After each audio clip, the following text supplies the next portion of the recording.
Good morning.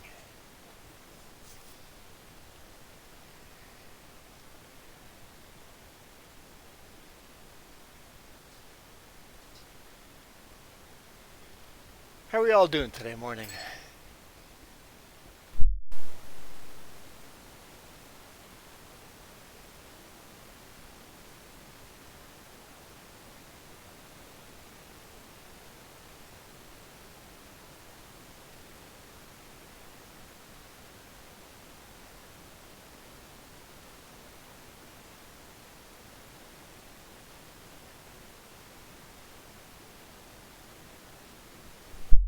So we're playing multiplayer server, international.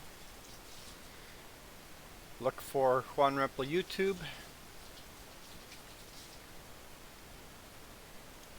Password is ask, all lowercase.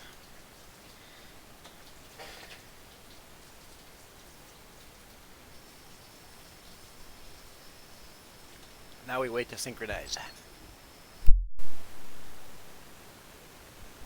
Man, I've had a crazy week this week. Crazy week.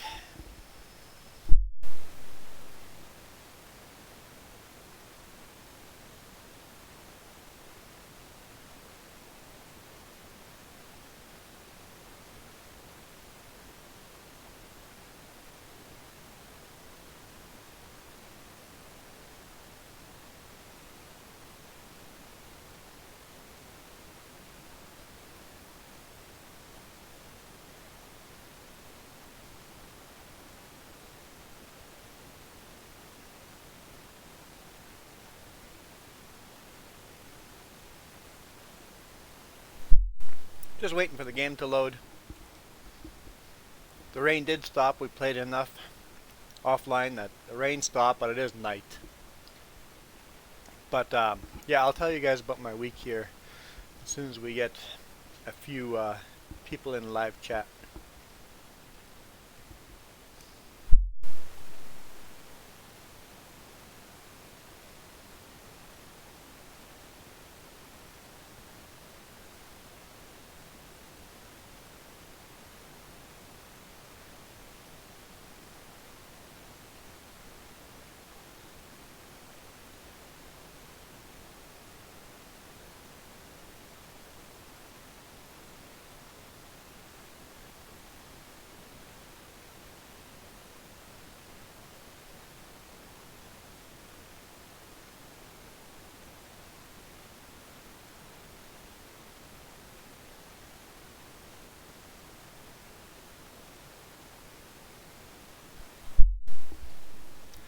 Good morning, Mr. Farming Man.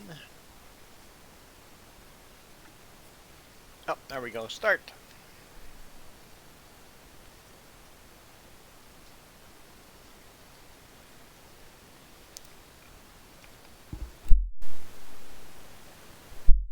So yeah,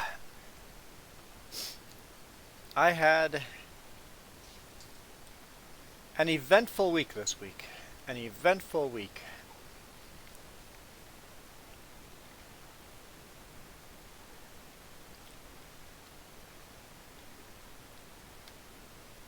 Hey, I think that's the equipment we want to be in. Me.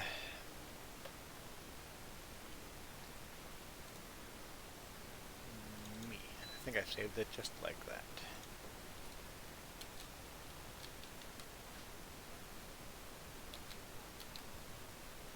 I don't see GPS on though. Is there no track? Or can I not see it?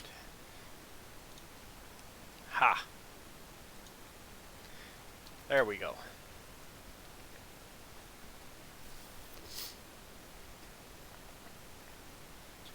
So, where should I start? Should I wait till there's a couple more viewers in here to tell the crazy week story? Or should we start now? What do you think, Mr. Farmer?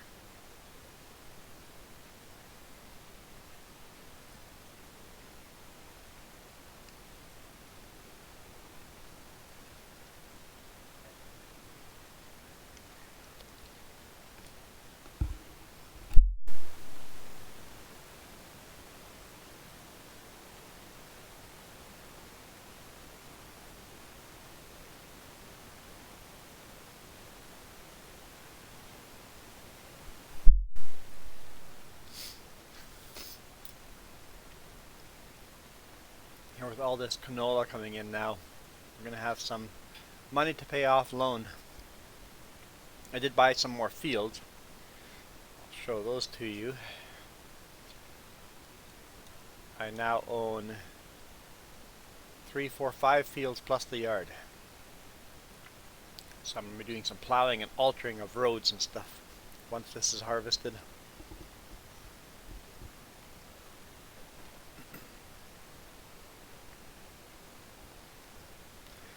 Yeah, let's put it this way. I had a black cat in the truck this week. Definitely a black cat. You know, it was really a good week. It really was. It just started a little on the rough side. So last week Sunday,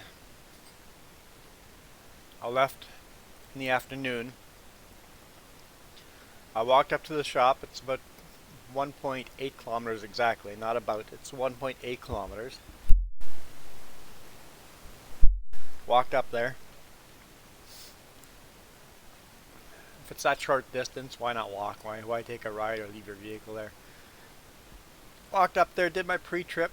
I'm like, well, they worked on my rad, let's go check all the hoses, because I've had an experience with them before that one of the hoses wasn't tightened down enough and blew a rad hose. If you guys remember in spring. Tugged at everything, it's like, looks good. Jumped in, started driving. It's fall, pretty cold outside, so it takes a while to get the engines warmed up. Hey Nathaniel.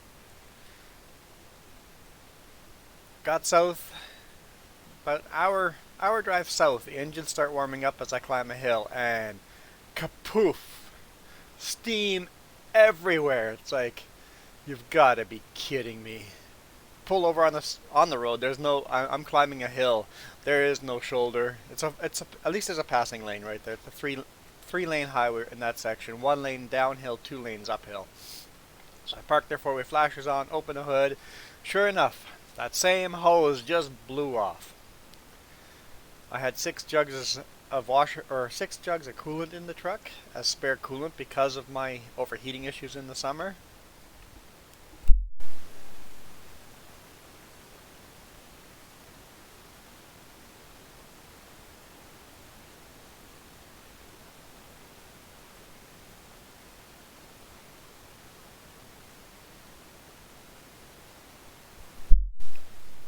So I got out my toolbox, put the hose clamp back on, filled everything up with coolant.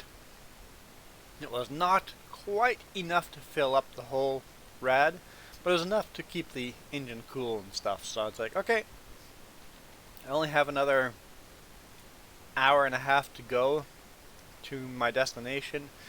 So I'm like, okay, gonna drive for it as long as the engine doesn't get warm. I'll leave that air on the dashboard. Just keep an eye, stop a couple times, look at everything. I drove from Los Hoyos to Grand Forks, parked there. In the morning I unloaded. I went to Lordco and got some more coolant. I got 6 jugs. I'm like, let's get some extra just in case. So that was my Sunday night. Monday morning, I put extra 2 jugs of coolant in there. So now we had put in 8 jugs total. 6 on Sunday, 2 on Monday. And started driving. Everything's good. Unloaded it was a 3 drop load. So I had to drop, 4. I had to drop at 4 different places. Unloaded all those. Went and picked up my load just north of Castlegar. And went through the scale in Castlegar. Stops me. Walks out to the truck. He stopped me right on the scale. Walks out the truck to my bridge. Wiggles something and I knew right away what it was. I'm like, oh my goodness. I can't believe I forgot that.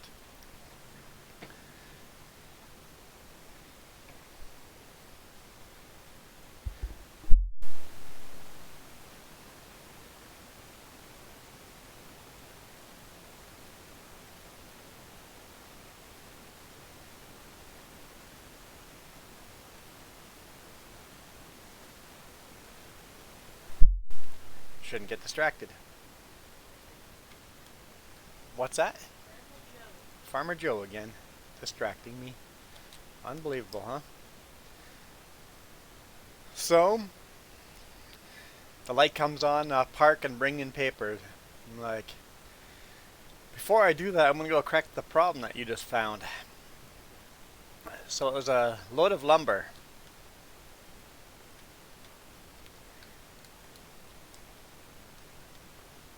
And I forgot to strap it down. Load of lumber was just laying on the deck of, or I didn't forget to strap down the lumber. I forgot to strap down my loose tarps on the deck. So I have 4 tarps, because the load was not a tarp load. 4 tarps laying on the deck, and they're completely loose. No strap over them. That's an over $200 ticket. But I was blessed enough that I didn't get a ticket. I got a written warning. You just go, since you've never gotten a ticket yet, got no tickets on record. I have gotten tickets in the past, but there's none in record for trucking, I guess. But because you'll get away with a written warning. I bet you won't do that again. And you know what? I was friends with them right away. I've talked to them before. I knew right away I messed up. I was still joking with them and having fun with them. They're just doing their job. Don't give police officers and CVS guys a hard time. They're just doing their job to keep the road safe. And let's be honest, even if I had gotten the ticket, let's say I got the $200 and something ticket, it sure would have been a lot cheaper than losing 4 tarps down the highway. What's that, about $3,000? Now I don't have to pay for the tarps, but I'm sure my boss would not have been happy. I think I can say that with confidence. So even if I had gotten a ticket, it would have been better for them to catch me there and give me the ticket than losing the tarps down the highway, or worse yet, the tarps falling off at a bad time when a car's passing and them crashing, and who knows, it could go very bad, right? So it was better for them to find it right away after I loaded than not finding it. Whew, that is hot tea. So that was good. Kept driving. My Monday was not done. No, it was not. Driving down the road, hitting bumpy Alberta roads. All of a sudden, a message shows up on the dashboard. Air filter restriction. I'm like, what is that now? Air filter restriction? What does that mean? I've never seen that. Texted my friend, asked him if he's ever seen this before. He goes, nope. I'm like, well, since he doesn't know what's going on. He's been driving for many years and driving the same trucks. I'm like, well, let's open the hood and go through everything and see if I can find anything in the air filter system. And there's this little gizmo on top of the air filter housing. It's got a little diaphragm in it, some kind of sensor, airflow sensor, or maybe an airflow controller. I'm not sure exactly what it does, but it was literally broken in half. The diaphragm was hanging out, the springs were all hanging out. It's like, oh, that became unscrewed or something? Got my lights out, it was dark out by then. Played with it a little bit, I'm like, no, there's no screwing that back together. It's broken in half. Well, let's see if I can put it back together. And it's like, I think all the parts are there. It seems like it all fits back together. And then grabbed a bunch of Gorilla Tape and taped the heck out of it. So now, on Monday evening, My truck is being held together by Gorilla Tape.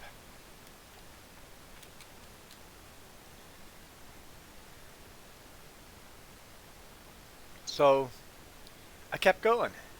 That says something about being prepared. I had extra coolant in the truck, and I had Gorilla Tape, I had screwdrivers, I have tools, pliers and wrenches. Having some basic tools, both of those breakdowns so far did not stop me for the week. So I was good to go. Then we got to Calgary. Well, I made it to Pincher Creek that night. So Tuesday morning, made it over to Calgary and it started snowing. It started snowing heavy duty.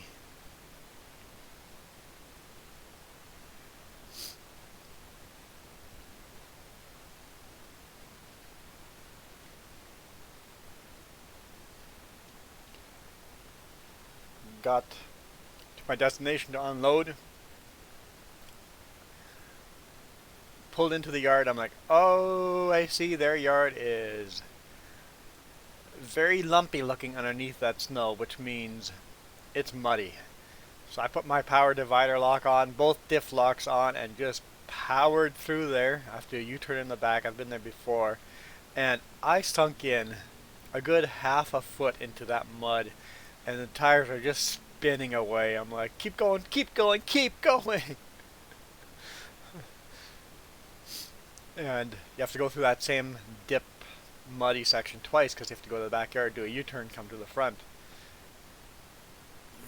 The second time through I got a little more speed. I'm just like, okay, hammer down, just go for it. So that worked out. Unloaded. The straps were all frozen solid, so that was fun rolling up the load. So my Tuesday's not going so well. Got unloaded, got out of there. Went to the loading place. By now it had started snowing so hard that I got out my snow shovel and shoveled the deck of snow off, or shoveled the snow off the deck. There we go. English. Ugh. So I started on the front of the deck of the Super B trailers. By the time I got to the back, there's half an inch of snow on the front. That's how hard it was snowing. And guess what they're loading me with? An indoor forklift with almost bald tires. By the time we were done, there was a foot of snow. It took over 4 hours to get loaded because he was getting stuck everywhere. I spent those 4 hours straight shoveling snow. 4 hours shoveling snow. Not just the decks. I had to keep coming back to the decks and keep shoveling them, but I had to go and shovel for the forklift. I mean, I didn't have to. I had to shovel paths for the forklift so that he could get around. Oop, oop, oop, oop, oop. I'm full again. Like I said, I didn't have to shovel the snow for him, but it made faster for us to get loaded. I could have just sat there and waited for him to shovel, but so that was how my Monday went. I know we're in Tuesday already. I know. I'm calling it my longest Monday I've ever had. My Monday started on Sunday and went all the way through Tuesday. Oh yeah, not only that, Tuesday morning I had to put 2 jugs of coolant in the truck again. Guess what? Wednesday morning I had to put 2 jugs of coolant in the truck. Remember I got 6 jugs? Oh, I thought we were done. I needed to go get more jugs of coolant because on Thursday I put 3 jugs of coolant in the truck. Friday, 3 jugs of coolant in the truck. It keeps leaking worse and worse and worse. So, truck's in the shop right now. Apparently the part that's leaking, it's a cooler that's leaking. They're putting it in this weekend. I have Monday requested off because we're doing We've got doctor's appointments. So I told them they have the truck till Monday about 3. So they're going to work on it Saturday and Monday. And hopefully my bad week is behind us and we're good to go. But so that was the truck issues. So this weekend, we weren't on yesterday, right? No stream yesterday. We went to Vancouver so we left Friday after I got home. Went to Vancouver and had a lot of fun yesterday in Vancouver.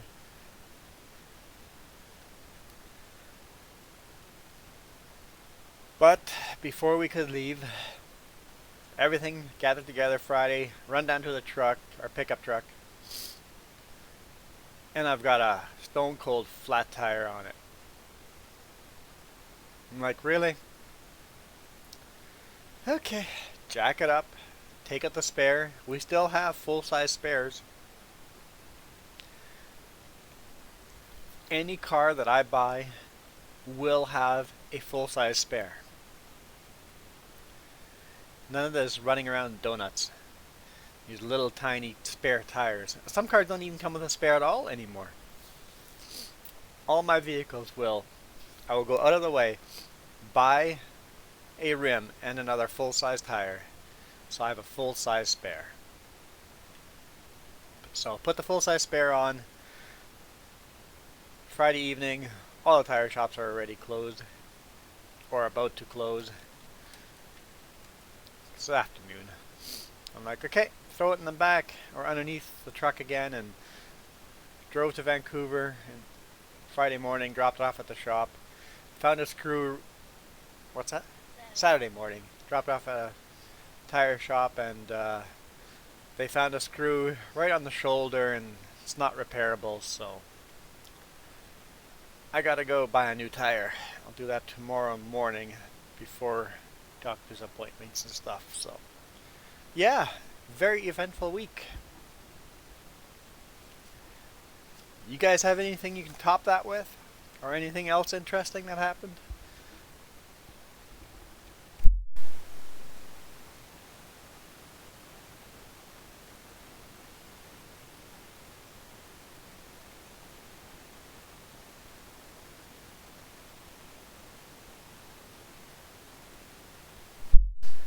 Something we did on the weekend as well.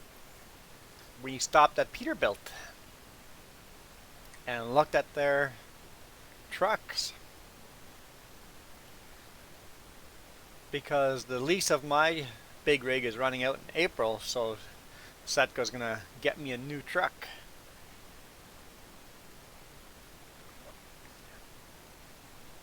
They asked me what I wanted. They go, by no means does this mean you're gonna get what you want, but if everything is the same and equal, we'll try to lean stuff towards stuff you want, because you're the one driving it. You have to live in this truck all week long. What would you want for a truck? I asked for a Peterbilt. Sorry if you're watching Kenworth for life. Why did I ask for a Peterbilt?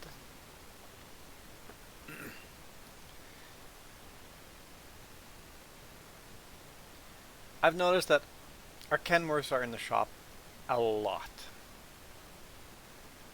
I don't know why, if it's just we happen to have a batch of bad Kenworths or not, but I've noticed our Kenworths are in the shop a lot.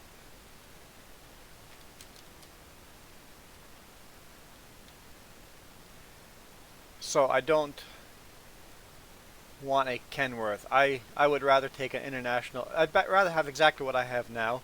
Even with all the issues we've had recently with it, it's a really good truck. It is in the shop a lot less, if you believe it or not, is in the shop a lot less than the Kenworths are. So I asked for a Peterbilt though. They're more expensive. So the company is considering it, but asked me to go look at a Peterbilt and make sure I actually want it. So we stopped at a Peterbilt in Surrey and looked through one of their show trucks. I like it a lot. What are they called again? 389? A 389 Peterbilt? Old school. It's a little bit different inside. You have to get used to storing some things different places, but I really, really like the interior of the Peterbilt. Everything seems built so sturdy and not so plasticky and weak, and it seems like it's planned out for a trucker, almost like they went and asked the trucker, "Hey, what would you like?" They've got like this business workstation for your laptop to sit on, and where the fridge is, and all the extra storage, and the way the bunk folds up. The top bunk actually folds in half, not the whole top bunk folds. You can actually store stuff in there. They got this big netting.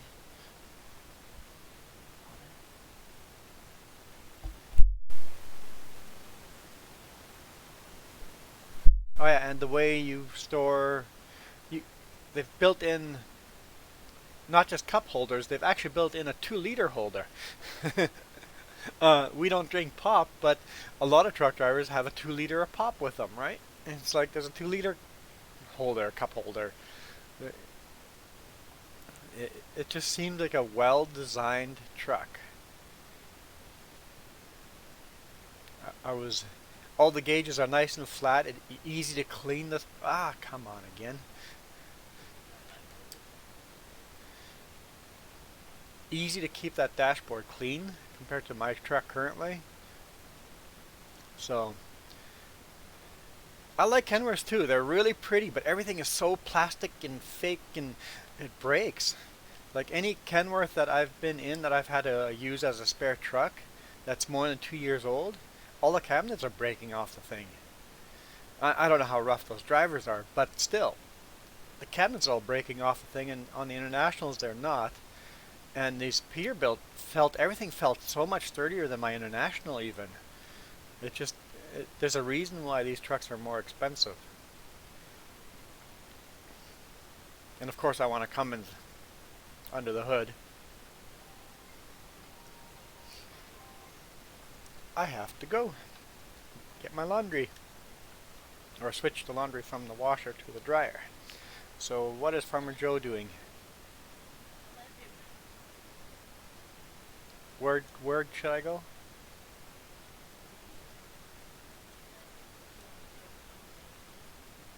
Oatfield. Field 20.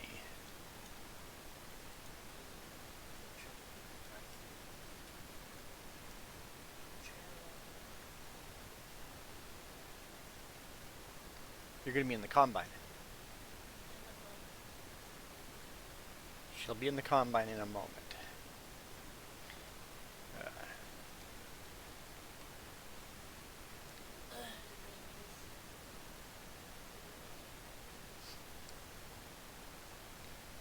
Okay.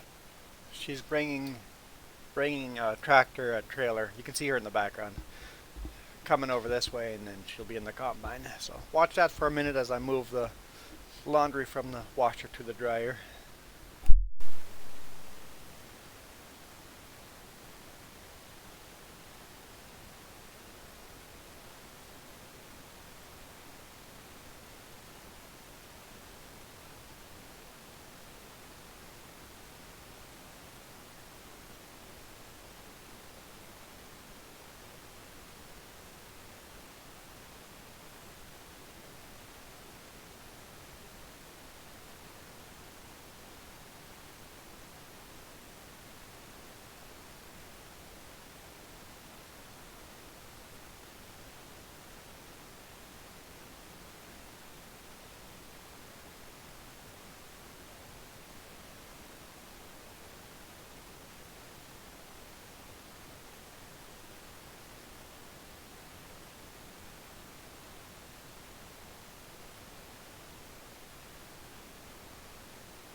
Okay, I am back.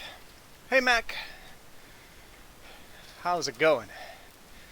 Okay, so Farmer Joe's got a GPS in this thing,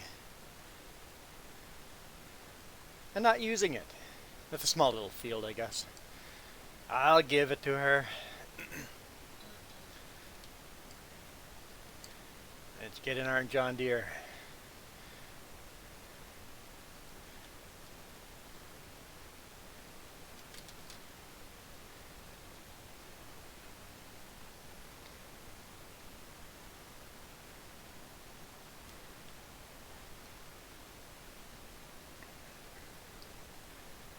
I did not set a timer. Let's set a timer. So, yeah, it was kind of fun going through that Peterbilt. I'm going to ask for a bigger engine than I think the company is going to be willing to give me. I'm going to ask for a 500 and, what is it, 60 horsepower Cummins. I doubt I'll get that, but I'm going to ask for it.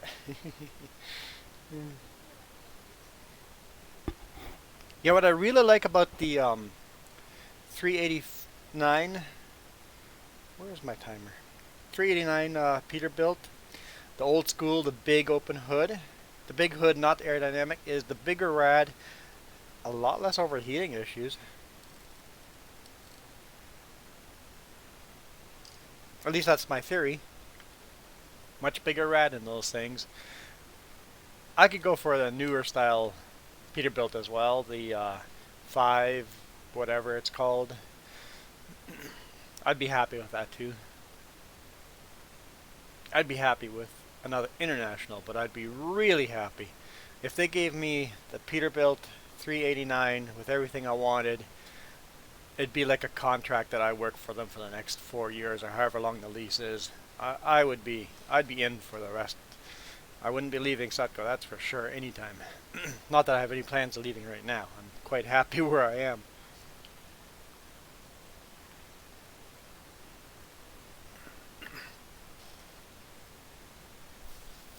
But I would consider that a written contract, that for the lease of this truck, I drive for the company if they give me exactly what I want.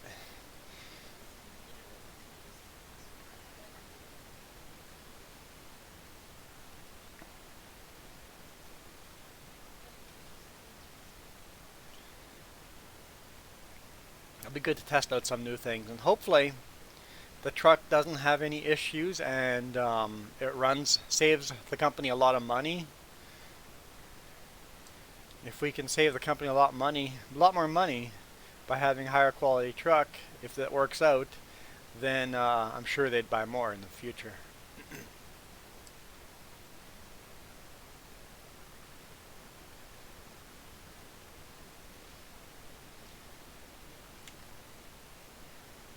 Just looking at the screen outside through the hopper, it's actually fairly detailed.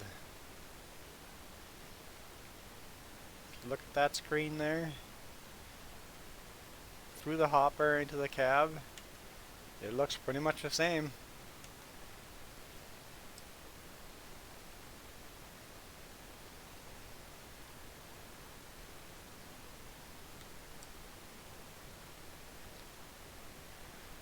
So what do you guys have going on?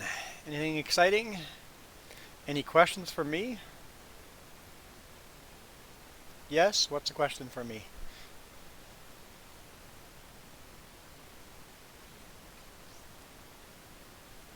What do I think of snow on the weekend? How long have I been playing this game? Since it came out. I don't know if the day it came out, but since it came out. The whole series? I own 15 and I own 17. So 2015 was the first time I played Farming Sim. So this is my third Farming Sim game.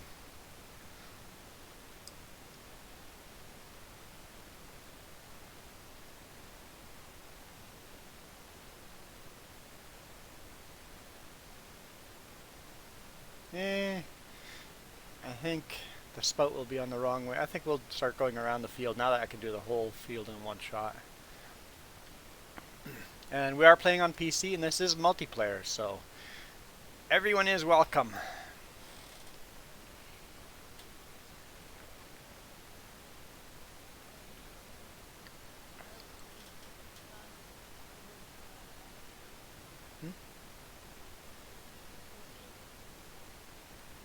Oh, Jess has been enjoying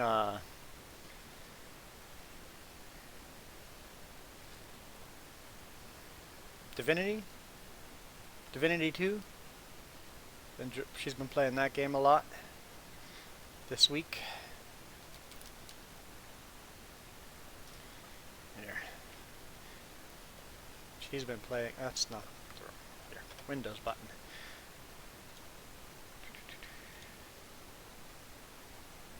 There we go. Divinity 2, Original Sin. She's been playing that a lot. RPG. Yep. How many hours do I have into? 543 hours into this game here. Probably less hours into 7. Oh, more. 1,285 into 2017. A lot less into 15. Only 437, so.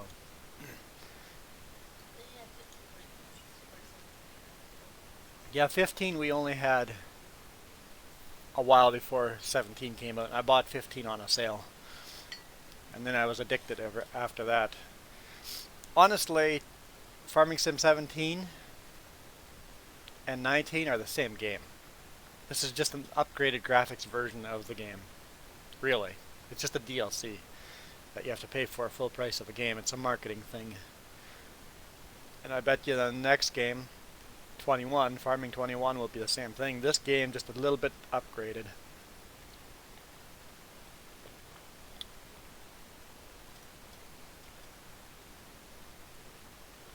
And I don't buy any of the DLCs to the game because they're too expensive for what you get. And as soon as you do that, it really limits how many multiplayer people can join.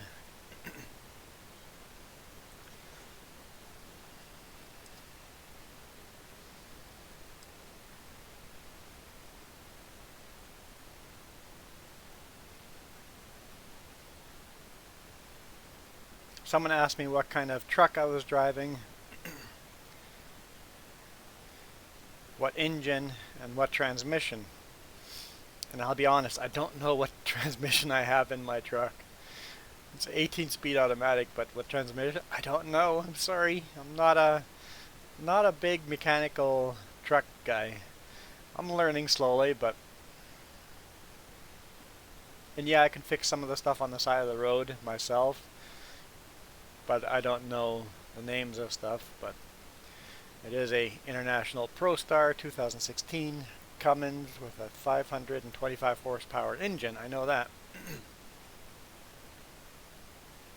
Think one day you'll play Farming Sim as well? I quite enjoy it. The other sim I really enjoyed was American Truck Simulator, but then I became a real truck driver, and then that kind of lost its magic. For me, the last thing I want to do on the weekend is do more trucking. I didn't pay for my truck. It's owned by the company. I'm a company driver. And it's on a lease. It's a lease truck. 4-year lease. And same with all the breakdowns I had this last week. I don't have to pay for any of that. It's a nice thing about being a company driver. And all the fixing I was doing on the truck, I don't have to do any of that. All I do is, shoot. What am I doing? What am I doing? All the repairs this week, like me jumping out of the truck and doing my own repairs on the truck, I didn't have to do that. I just have to let dispatch know, send them a message that I'm broken down, and they'll eventually get a tow truck out to me to fix it. So I could sit on the side of the road waiting for 3 hours for it to be fixed, or I could fix it myself and be on the road again 20 minutes later, I'll fix it myself if I have the capability of doing it or the knowledge of doing it.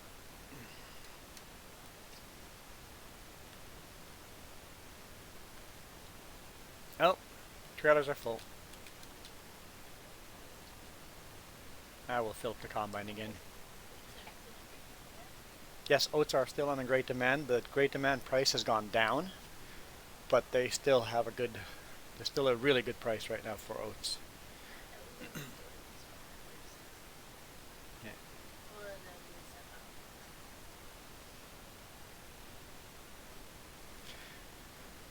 The answer to that, Mac, is yes and no. So here's the deal. If you own your own truck, you have a lot of additional bills. You have to do all the servicing on those trucks, which is expensive these days, thousands of dollars just to service the truck. You have to buy brand new tires more than once a year here in the mountains. You have to safety the truck twice a year. You have to do all the mechanical breakdowns. You have to pay for all of those. So, if you do a lot of the work yourself, repair a lot of the stuff, if you're your own heavy-duty mechanic, you can save money running your own truck. If you're not mechanically inclined like me, and when I say repair your own truck, you better have the computer system to diagnose all the errors. If you have that, you can save some money, because everything, to fix anything in those trucks these days, you need to have a computer connected to it. So if you're going to be your own heavy-duty mechanic, you have the tools, including the computer system, you can save money. But to get that initial investment is thousands and thousands of dollars. And Farmer Joe makes a good point. You're like married to the truck. On the weekends, you're working on your truck. During the week, you're driving it. On the weekends, you're working on it. So, yes, you could make a little bit more money. You could also lose your shirt on it. I know a lot of drivers that used to be owner-operators that said that they were owner-operator when they started. They had money. 3-4 years down the road, they were actually in deep debt. They had to sell their truck and become a company driver because they couldn't afford the bills, because they couldn't fix their own truck, because computers. So the cheapest way of running a truck here in Canada anyway right now is to lease it for 3 or 4 years. If you're owner-operator, you could do that. You could lease your own truck. And then most of the stuff would be under warranty. And you could make more money that way. But once again, you got the extra stress of maintaining that truck, making sure everything is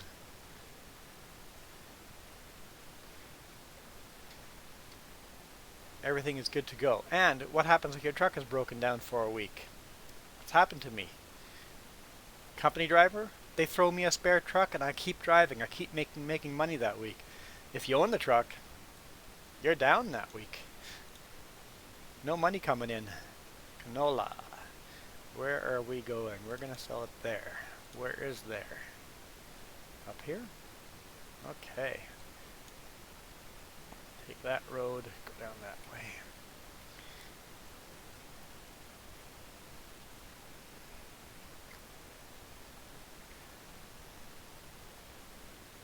So in my personal opinion, company driver is the way to go to make more money. You just have to find a good company to work for, yes. Yeah. Company that hired me over the phone that I decided not to work for pays a lot less money. I get paid decent. I get paid, when I'm loaded, I get paid 70 cents a mile in BC. If I'm running in Washington or Alberta, I'm getting 67 cents a mile, I think. And if I'm running empty or in the prairies, loaded in the prairies or empty anywhere else, I'm getting 52 cents a mile. So I'm getting paid pretty darn well. There's companies out there that pay better. There's companies that pay way worse. So kind of in the middle of the road type of a payment thing. I'm getting a good pay. But what really makes or breaks the company I work for, they treat you like family. They're such good people to work for. When the owner of the company knows all their drivers' names by name, you work for a good company. So it's not a big company. But he does own multiple companies. He's got his own mechanic shop company he owns. He also owns a wood chip company. So the nice thing there is Sutco obviously gets the contract to haul all those wood chips.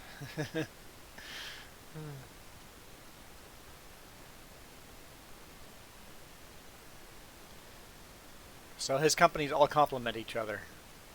The heavy duty mechanic shop repairs Sutco trucks.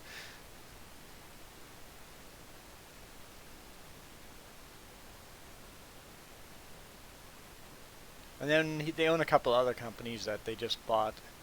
I think there's another trucking company that we own now, and there's I think another logging company that we bought out just for the wood rights, stuff like that.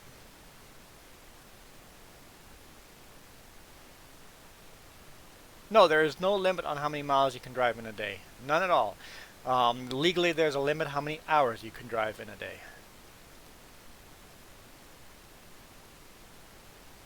There we go.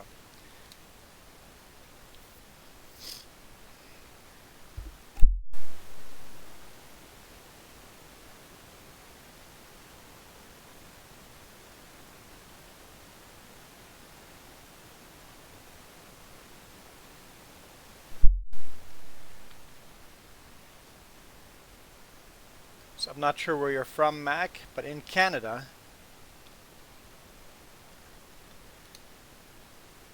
I am allowed to, okay, we have a 16-hour work shift. When I start work till I end work, it has to be within 16 hours, and I can do no more driving. Within that 16 hours, I have to have 2 hours off, so you can only be on duty for 14 hours. And within that, we're only allowed to drive 13 hours. So, 13 hours of actual drive time. You can drive unlimited hours. I think 13 hours of drive time, from Pakistan. I think 13 hours of drive time is enough for me. I really don't want to drive more hours than that. In the US, it's actually even more limited. In the US, you can only drive for 11 hours in a day. Your work shift can still be 14 hours, so if you have a lot of unloading and loading, you can still do a lot of loading and unloading and have a longer shift. And you legally need a half-hour break in the US. In the US, you can only drive for 8 hours before you legally need to stop for half an hour. So in the US, it's a little more limited. Oh yeah, and then you're only allowed to drive, so that 14-hour shift,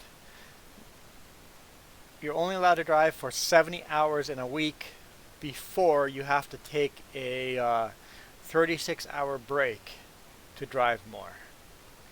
Now, if you spread those 36 hours, if you spread those 70 hours out through all week and drive 7 days a week and just drive 10 hours each day, then you can just keep driving. You don't need to reset 36 hours.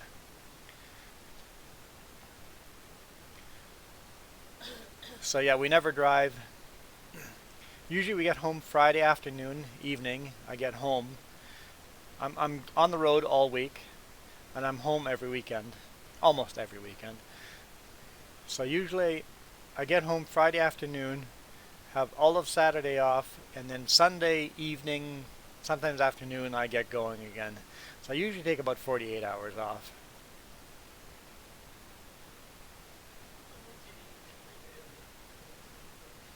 Yeah, in the winter I usually leave earlier on a Sunday because the roads are snowier and stuff. Yeah, the U.S. definitely has a lot stricter laws. Yeah. And actually in northern Canada, in the territories, you're actually allowed to drive 16 hours. Your full shift can be driving. So northern Canada, you can drive 16 hours straight.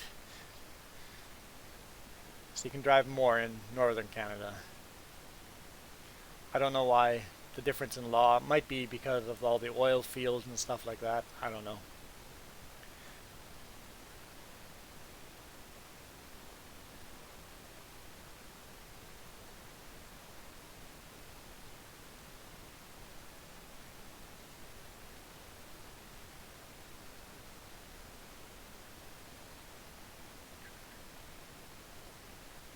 Where's my combine?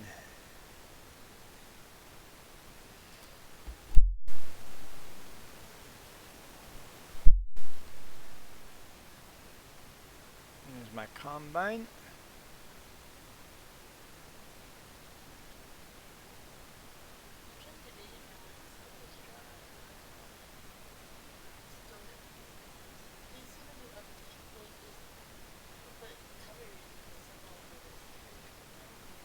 Yes, a new update for the bale storage. Yeah, I saw the mod. Yeah.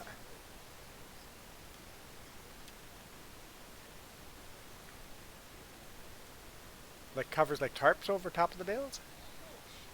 Or more like sheds over top of the bales. Okay, cool. I like that. You have them on yours? Oh, I'm gonna go take a look then. Were you there over here somewhere? Visit. Flashlight.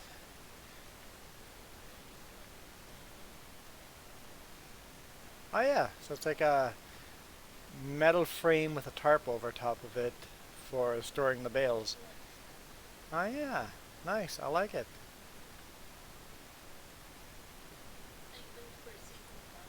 And then you have another stack here somewhere? Oh yeah. I missed another one where... Oh, right, another one here for straw. So you got straw, hay, and silage? And grass. Straw, hay, and grass. Got it. I really like this storage unit here too. The fact that you can unload down here, and it gets augered to the top, and then you can load again from the same spot. I like it. Anyway, where's my combine?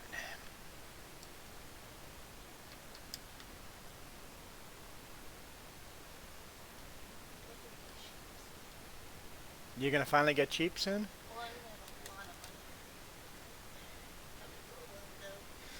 That's right, you've been selling a lot of silage, so once midnight hits, you're gonna be rich. Maybe we should pay off my loan a bit before midnight, shouldn't we?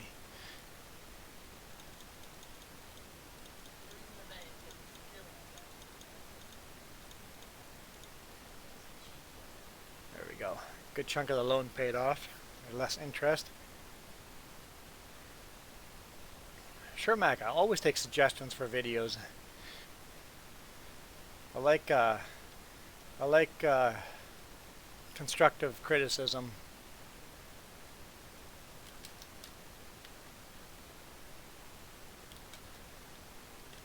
Doesn't mean I'm gonna go do things people suggest, but sometimes you guys have great ideas.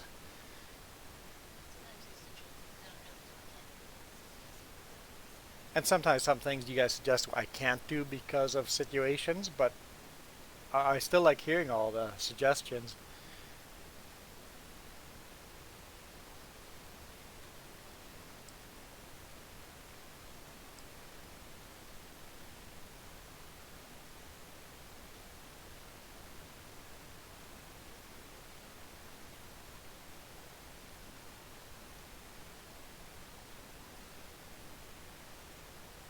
I think the combine looks pretty good.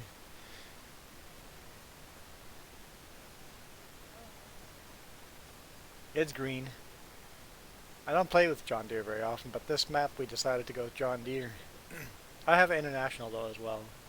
Case International.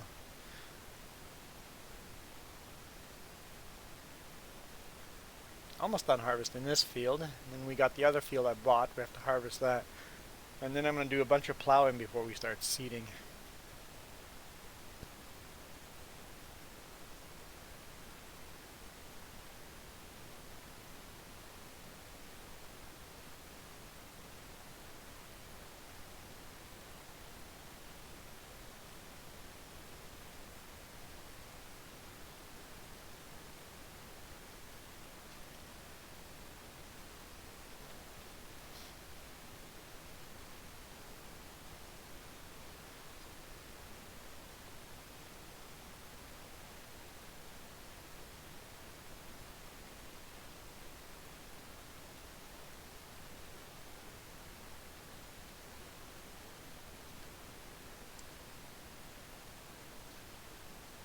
So we got an hour till midnight, so I'll be able to sell this load yet too, and um,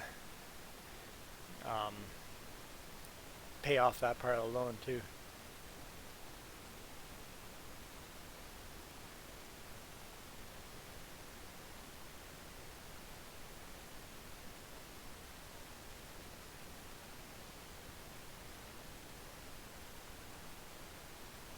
Like for my trucking videos, have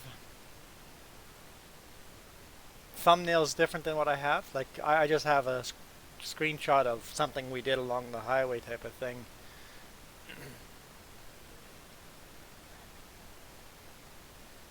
And then restaurants and places I visit along the way. I like that idea.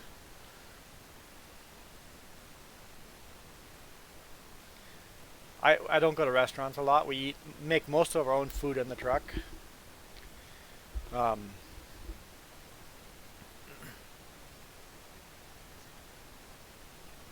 What's that? 95% of the food gets eaten in the truck. Yep, we don't go to truck stops. We actually avoid truck stops.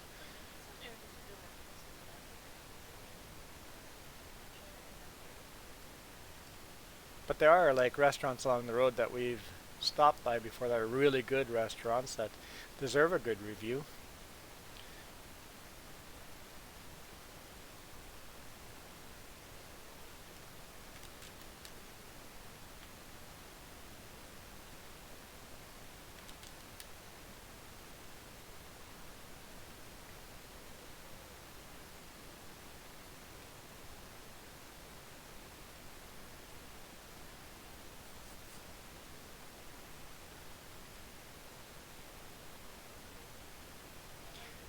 ARG TV. Yes, it got leggy for me. I don't know why, but it did. I just assumed you were doing something on yours. I was blaming it on you. As always. Always blame it on Farmer Joe, right? Isn't that the way it goes? It goes good today. It goes good. Got a lot of work to do today since we were in Vancouver on the weekend. Speaking of restaurant there, Mac, we went to a restaurant in Vancouver on the weekend. In Langley. Mongolian Grill. Yes. Mongolian Grill. Mongolian? Yeah, either way. It was such good food. It's kind of like a buffet style, but the buffet is raw food. So you go through the buffet, pick out all the foods you want. So raw chicken, all the meats, all raw.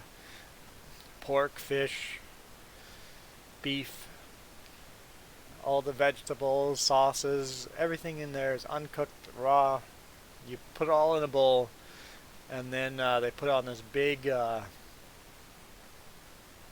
stone oven type of thing. Just this big flat slab of stone that they make your food on, and it's right there in the open. They make the food right there in front of you as you're watching. It's kind of fun and good food. It was such good food. I'm full again.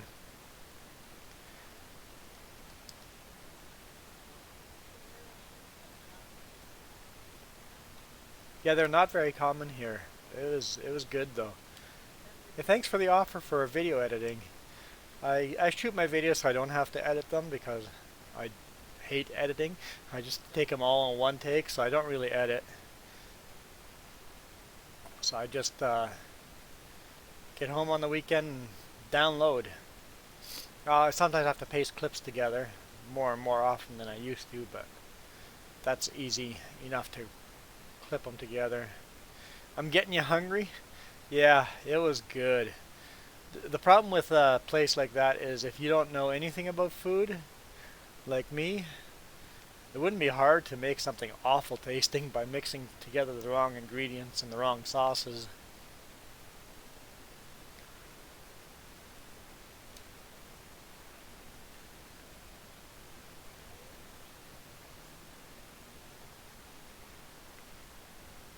What are you complaining about, Joe?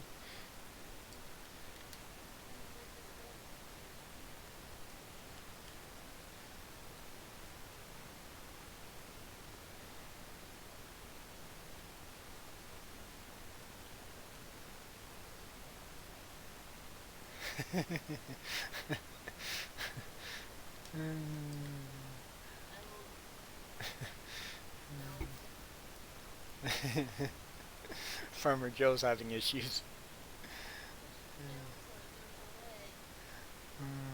You have to get your baling trailer, pick up the bale.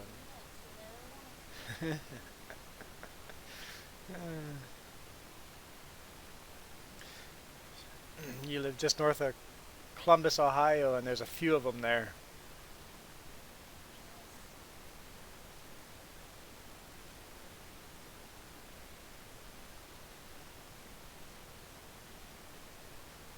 Yeah, you can definitely make the food exactly the way you want. Every ingredient in that meal is ingredients that you picked up from the buffet.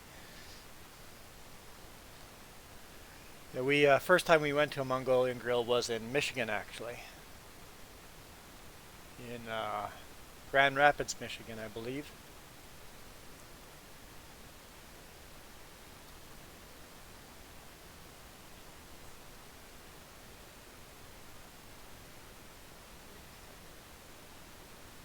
BD's Mongolian Grill,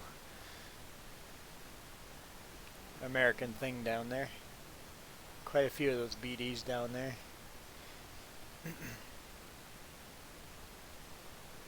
Yeah, there's none around us over here. Any Brazilian grills? Nope, never heard of Brazilian grills.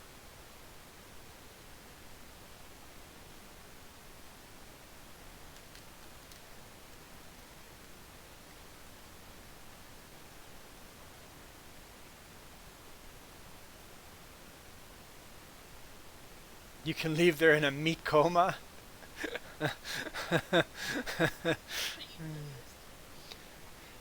Yeah, my meal was pretty meaty yesterday at Mongolian Grill. I had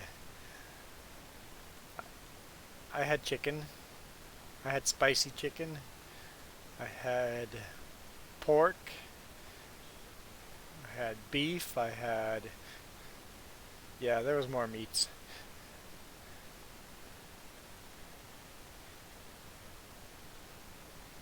And not a single thing green in there. Not a sign of anything green. I did have some vegetables and stuff, but they weren't green. There was no green.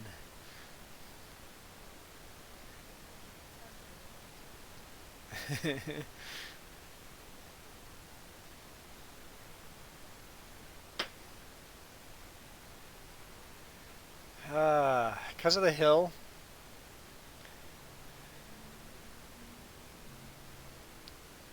I gotta remember on this field, I gotta set the GPS a little narrower.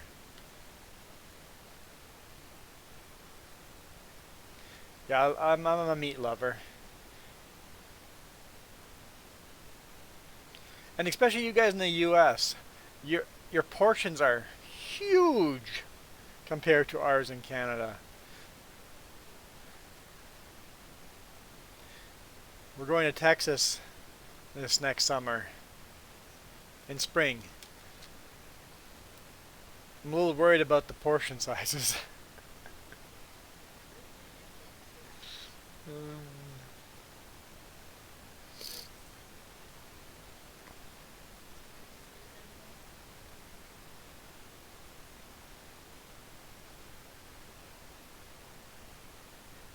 think we'll have to hit some good barbecue houses in Texas. Seems like that's their thing. Never been to Texas. Well, I've driven through Texas when we were young, moving from Belize to Canada. We've driven through Mexico, or through, well, through Mexico too, but through Texas. But Texas, you have to get the smoked prime rib. Yeah, smoke houses, barbecue places. I think that's all a must. When you go to Texas, you have to do that.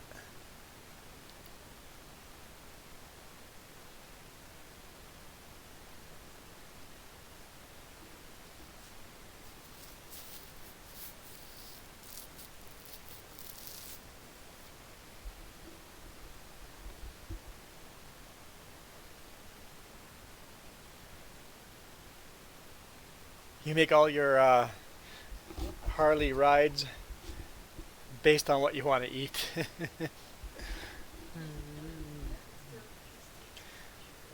Yeah, go east for fresh fish and stop in Quebec for some poutine and yep, go. It's like iconic foods in certain places. I'm not a fish. I don't like fish. Actually, I hated fish for a long time, but I grew up in the prairies.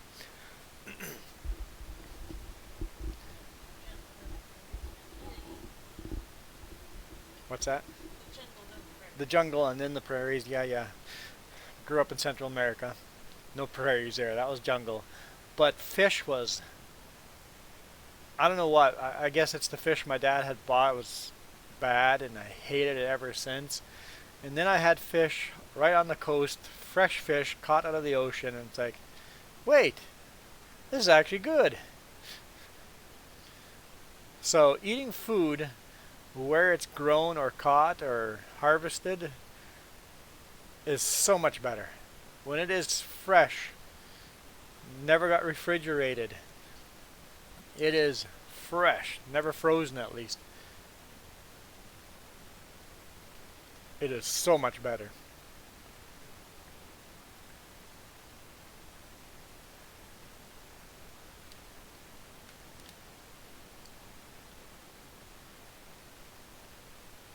You ride to Garner, Indiana, just for steak.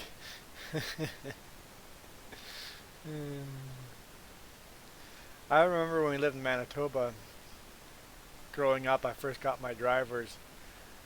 I would drive 2 hours for food that we couldn't get in the local towns.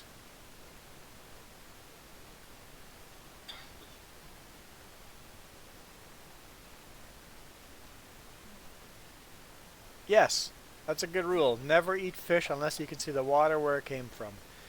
Yep.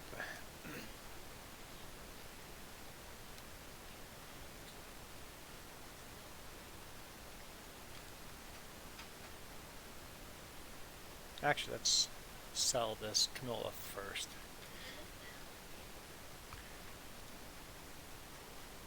Canola, still best price up there. Okay, let's go there and sell that.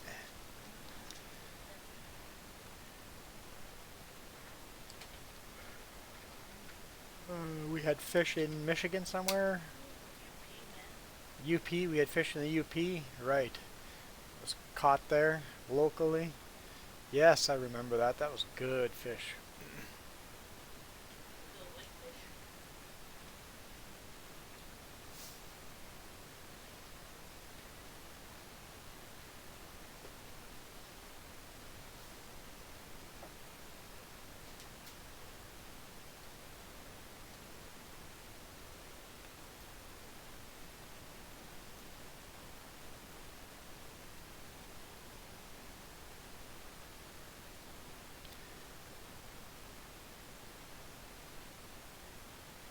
Dang it, I agree with Mac now. Now I'm hungry.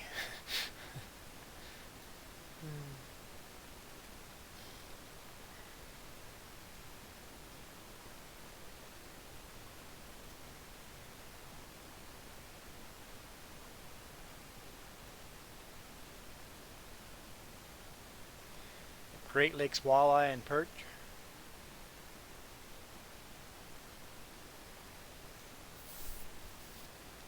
Yeah, we had fish at the locks.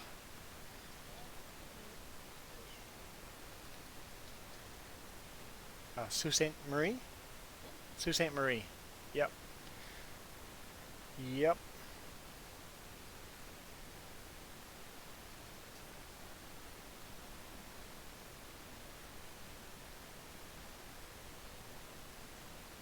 I think we actually crossed the border there. Yeah, we came through Ontario and crossed the border there.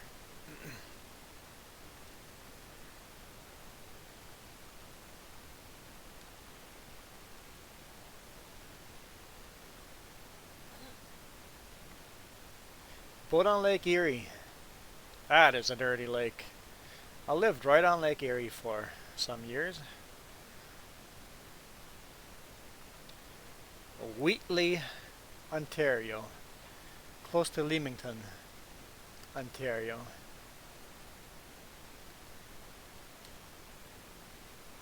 Got some good storms off of that lake.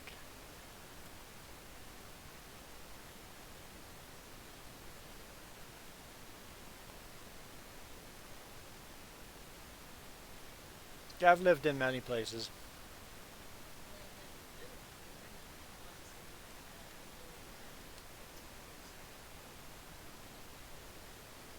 I've lived in, well, I live in British Columbia now.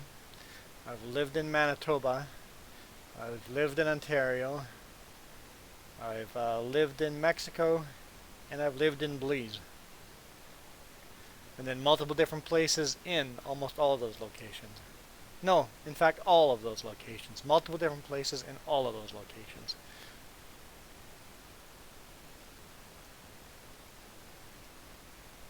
Here, let's pay off the loan just so we don't forget.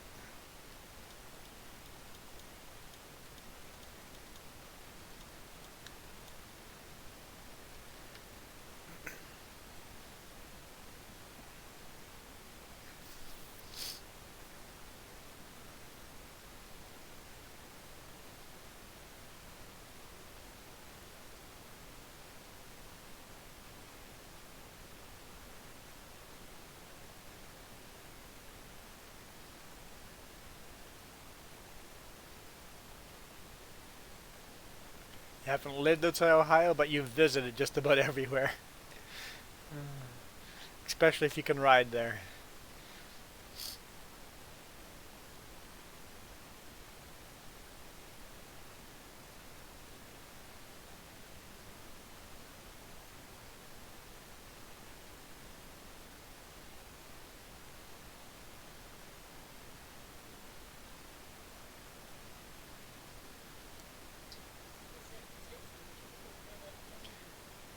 Yeah, I never understand people that haven't seen the world. There are literally people living in this little town that have never, ever left this town. And every town has people like that that have never left the town. For them, a road trip is 1 hour down the road. Well, for them, well, those people have never left town have never done that. But for a lot of people that say they have left town, that means an hour out of town to the next town. It's like, that's not traveling. And then any traveling they do is flying. We drove to Vancouver. We were in Vancouver yesterday. It's a 4.5 hour drive, give or take. Now we're going to need this truck in this field here. Let's just leave it here. People here fly from Penticton to Vancouver because 4.5 hours is too far to drive.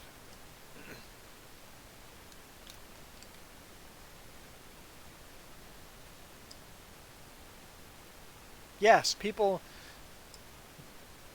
even in bigger cities, people never leave the suburb they've gone to the nearest grocery store and the nearest gas station and their nearest workplace.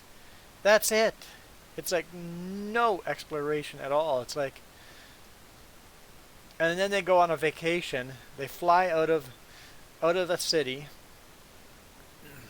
the ones that are lucky enough to at least go on a vacation. They fly out of a city to Cancun and think that's what the rest of the world's like.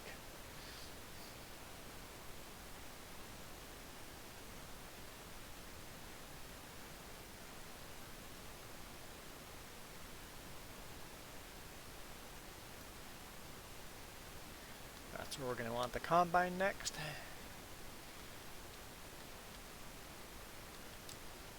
We don't want that yet. Do we want that one? Take the John Deere. There it is.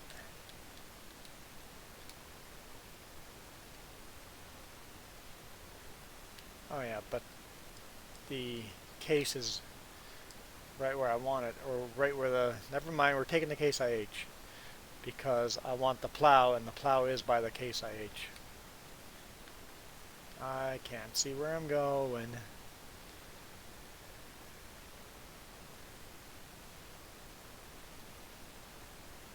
Yeah, small little towns are a lot more interesting than big places for vacations. Yep. Like, we're flying to... Well, we think we're flying to Belize in March this year. We're not going to the vacation places. We're not going to the tourist places. Well, we do every now and then. We go do like a kayaking touristy thing. But for the most part, we don't do the touristy thing. You don't learn anything from that. That's not fun. Sitting on a beach doing nothing is not something I am interested in.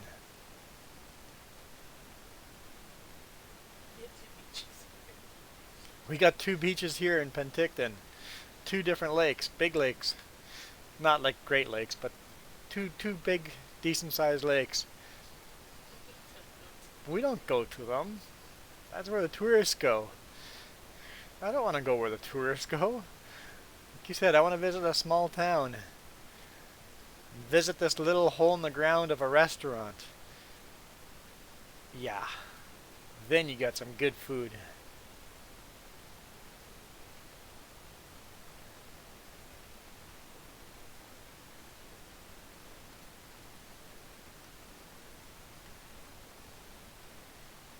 All right.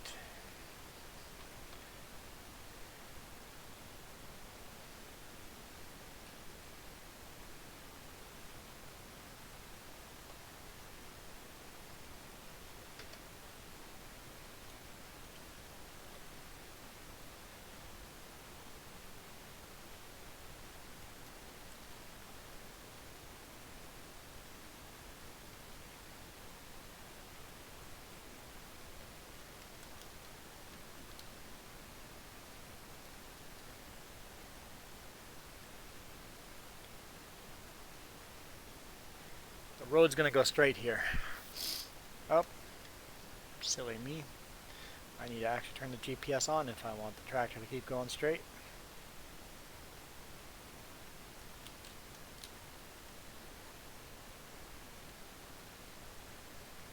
So I'm gonna build a road here and then plow over the rest of the roads. What? Build a bear.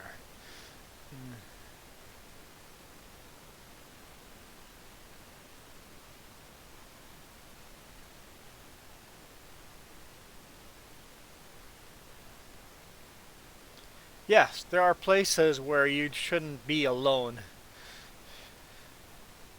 Yes, with 300 other bikers with you if you're riding. Yeah, there's safety in numbers for sure.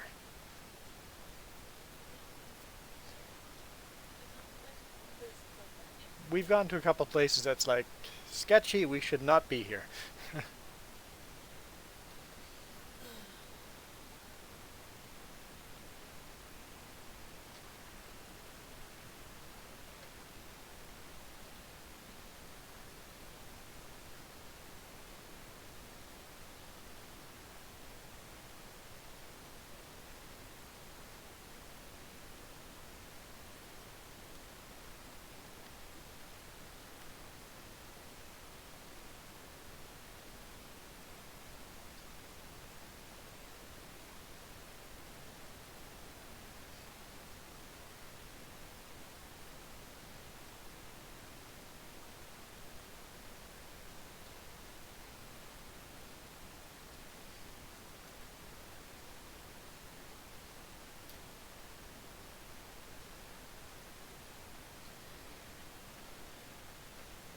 Let's line up the other side of the road. There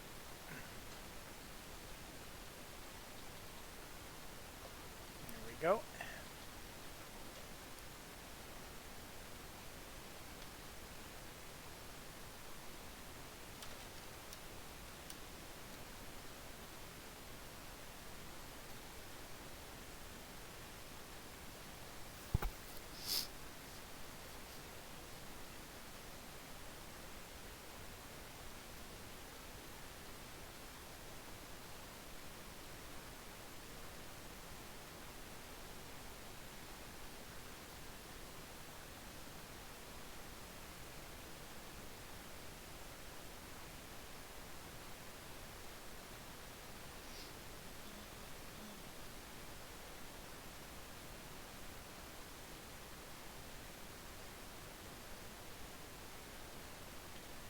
Huh.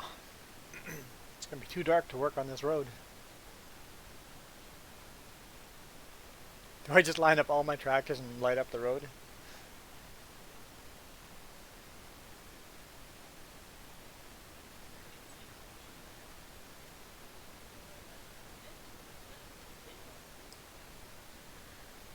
I guess I only really need one tractor.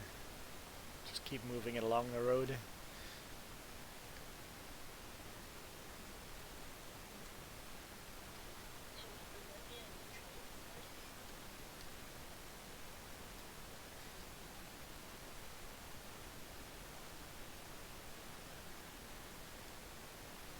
Like downtown Detroit? We've been in Detroit a couple of times. Farmer Joe's family is from Detroit. In fact, her great-grandpa helped build Detroit. A lot of street names and communities are still named after her family.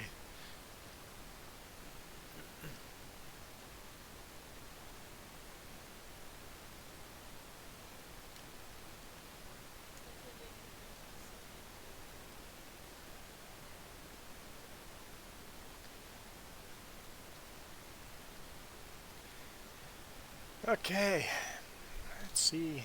That's the wrong button. Let's see if I can do this.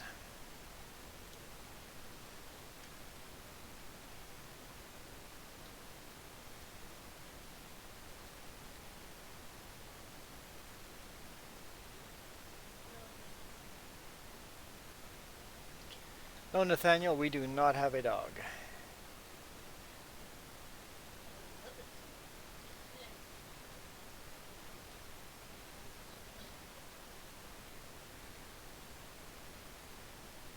So should I do a good gravel road here?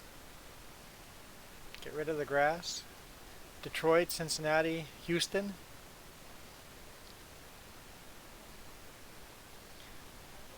A nice gravel road here?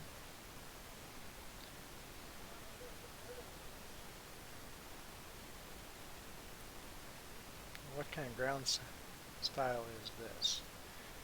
Do I like that? Not really. Do I like that? Yeah, not really. Nope, don't like that. I know this is costing money to check this out. How's that one? I wish they would give you a ground type name.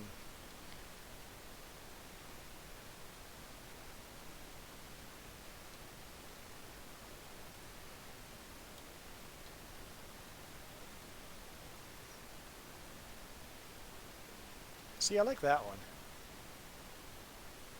We do not have we don't have any pets. No pets. I like this one.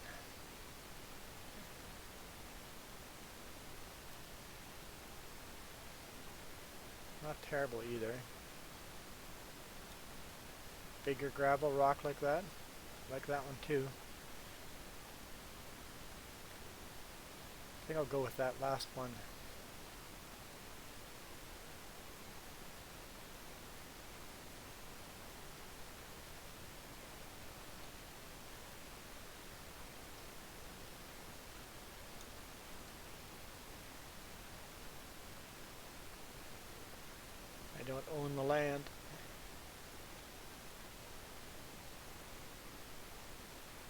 Can't dump gravel there.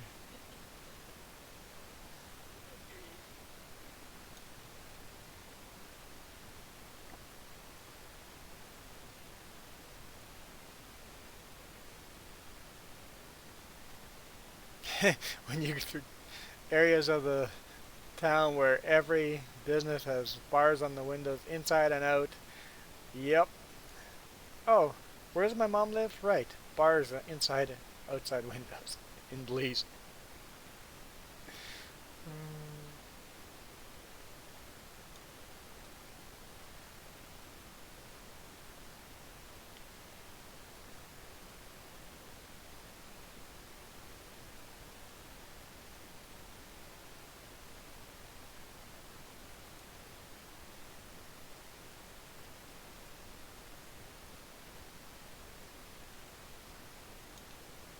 Doesn't have to be a perfectly straight line on either side, does it? Can be a little squirrely. It's probably more natural looking if it's not perfectly straight, huh? Yeah, my mom lives in well, she lives in Belize.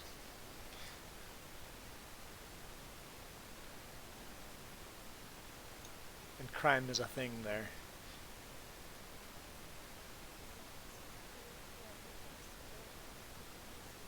Make it a square.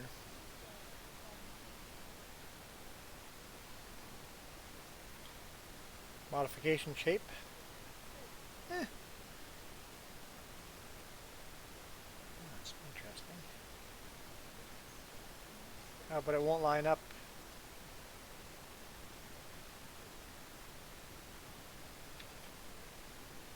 Different size. Line up on this side.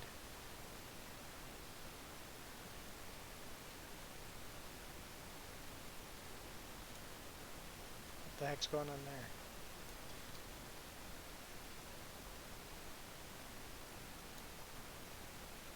It gives off its own light. I'm not complaining about it.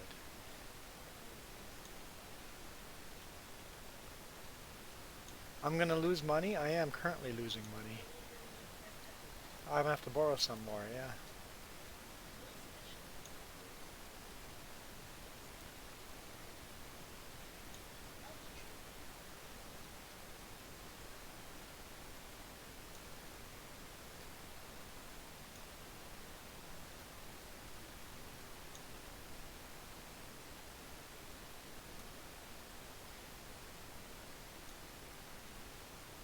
I have enough money to make this modification.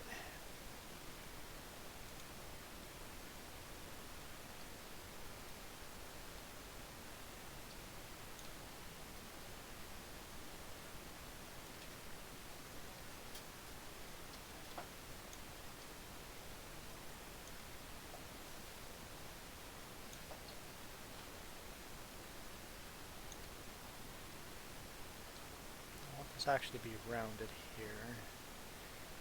This round corner. So let's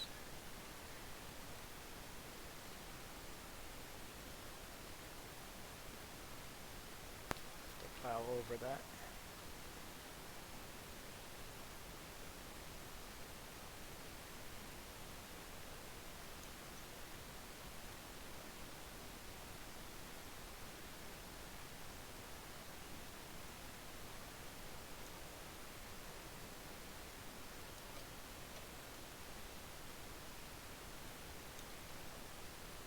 Should be good enough there.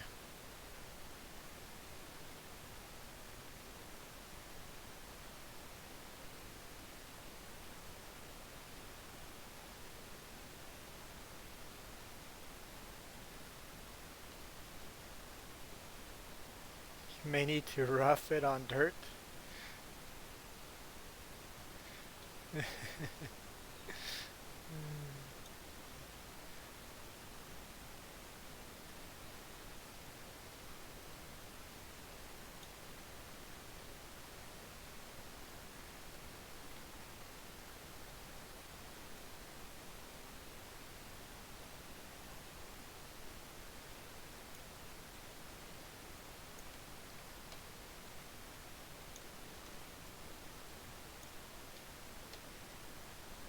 can always ask the bank for more money. The bank has lots of it.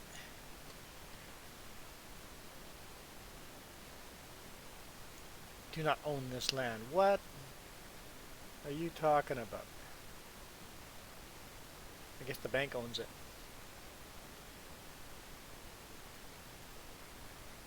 That is so weird.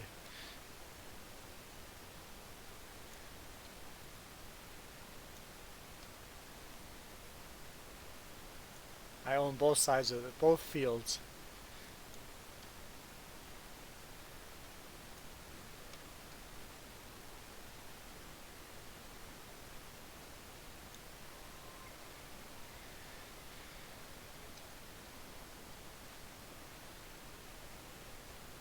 I do not own this land. Yep. Farmer Joe must own that. Okay, we're going to jump back into Farmer Joe's vehicle. Whatever she's doing. Are you selling bales?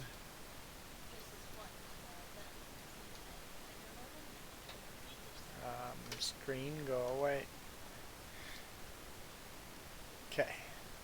You have nothing to do?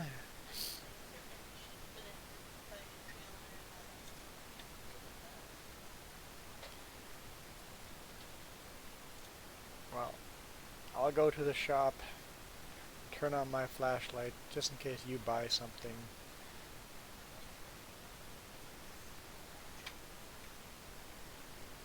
I'll be right back, guys. I gotta go run downstairs and get the laundry.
Whew. Try to catch my breath.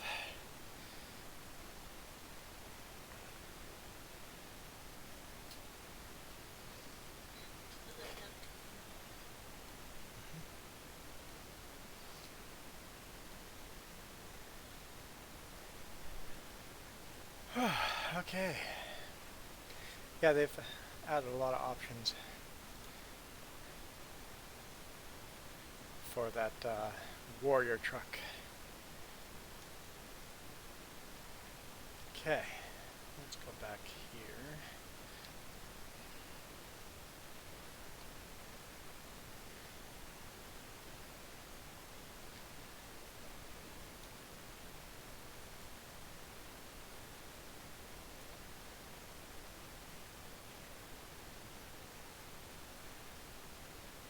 Other side doesn't seem to be behaving for this.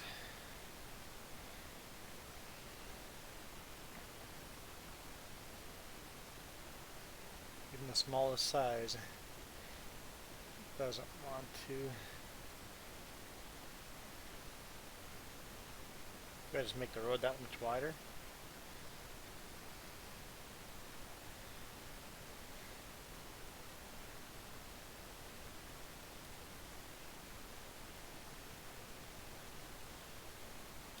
Oh, yeah, I think we'll just go for that.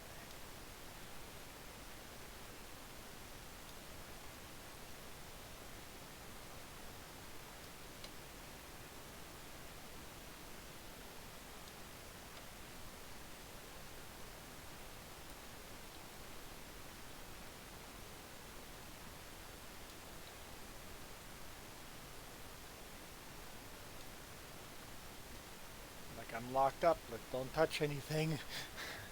Farmer Joe must have bought something. He bought something pretty.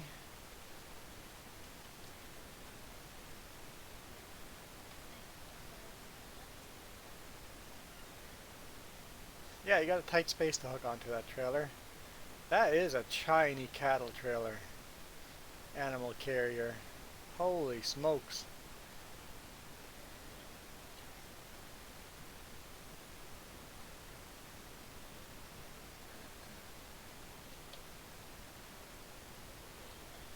Yep. She's buying cheap. And she means it.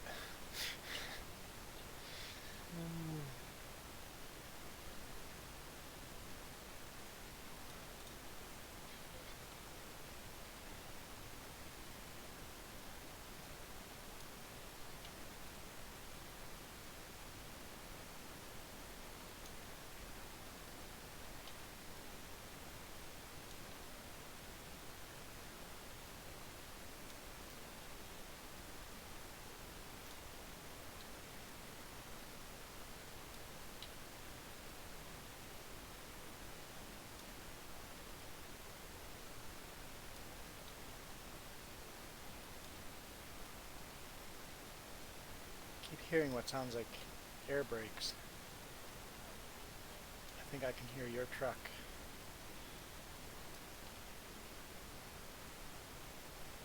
No, I'm still hearing it, so I don't know.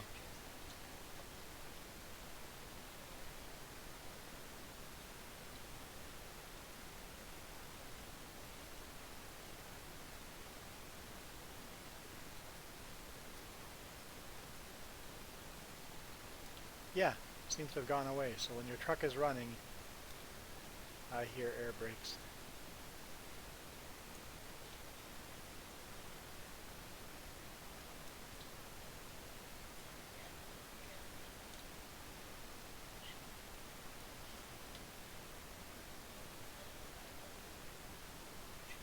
Buy one trailer's worth for now, and then apparently now I can. I didn't own it before, now I got a different angle, and now I own it. Oh boy.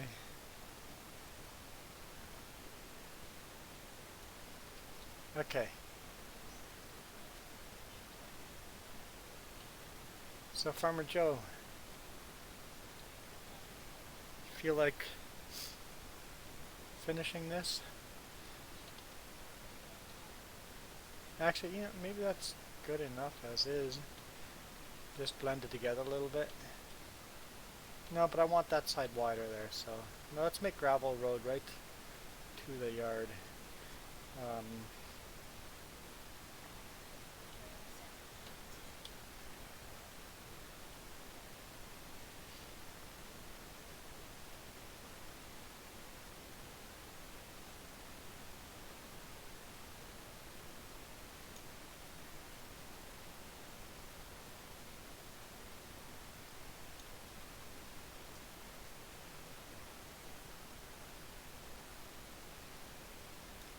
yeah, when your truck's running, I can hear air brakes.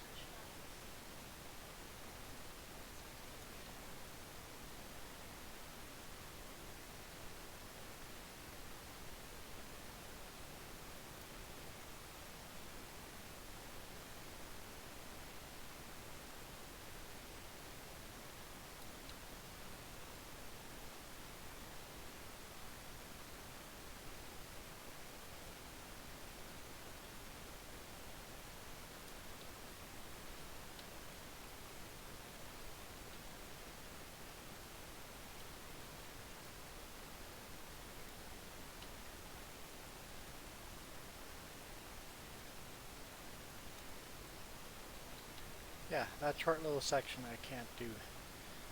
So I will have to sell you my field,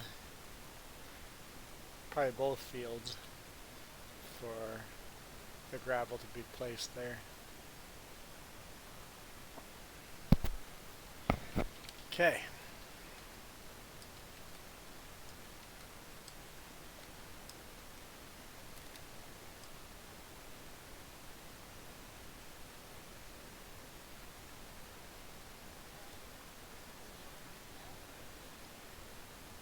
You can do it now if you want. Yep, whenever. I'm ready whenever.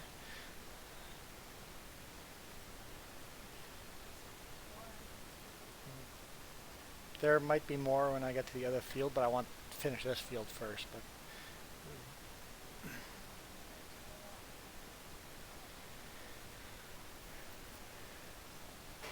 we could wait till after midnight.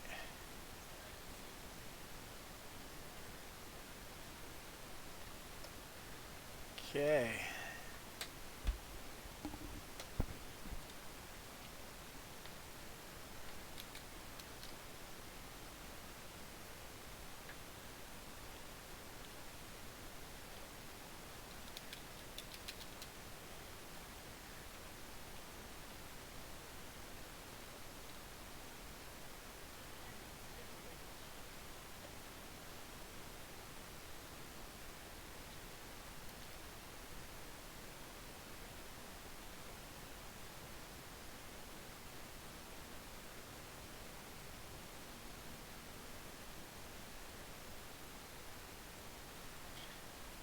Kind of hard with the light here. I can't see. Okay. Let's add some light.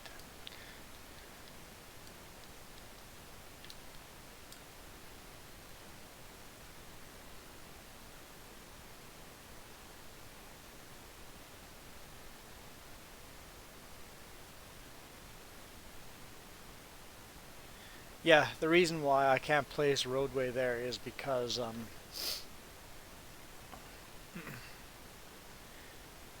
the way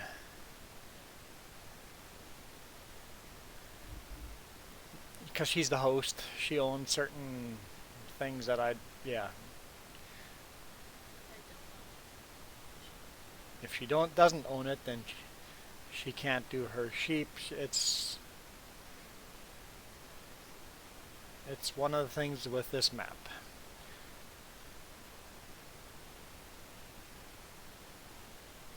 There we go. Got some light.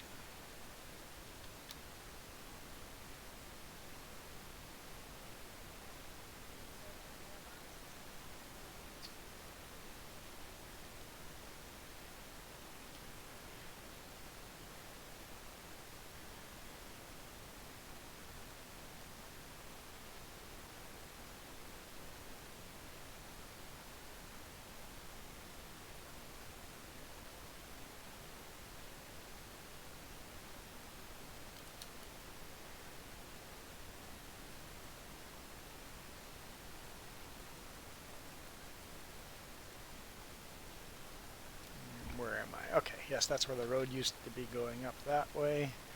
I'm gonna keep going straight here.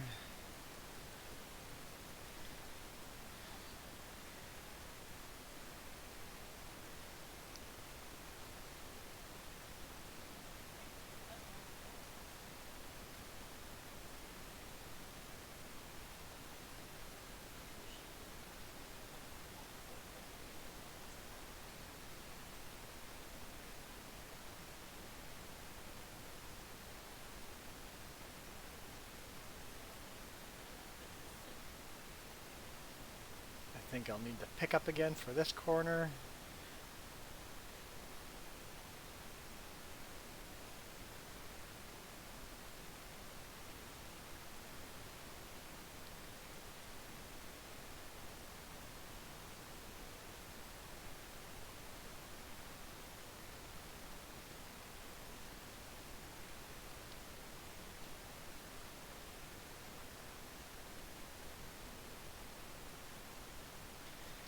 Sure need the pickup. Let's do that.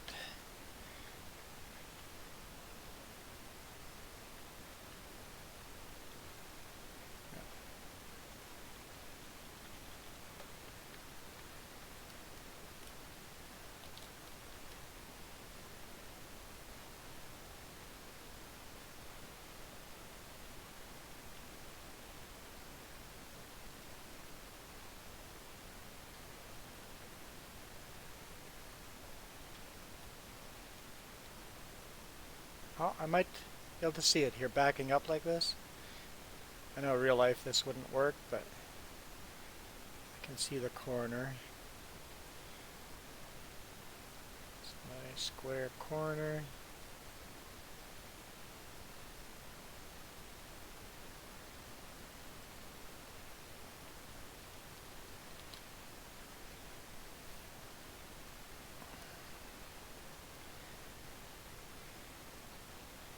Okay, does anything actually need to be plowed on this field? Yes, we need to do some more plowing. Okay, so we'll go right along the edge, and we'll go to this corner and match that up as well.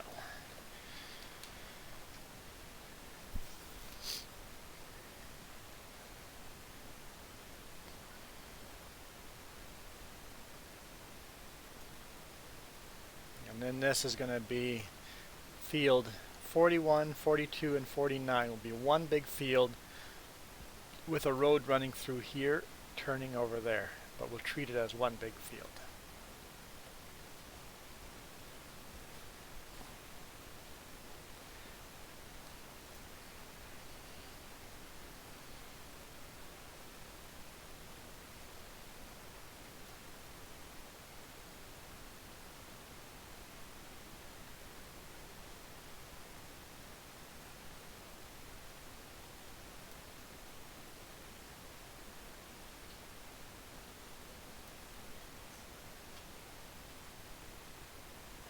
How much money do you think you made? I have no idea how much money you made. It's got to be a couple of grand. Got to be 300, 400 grand, maybe more. With all the silage you've sold.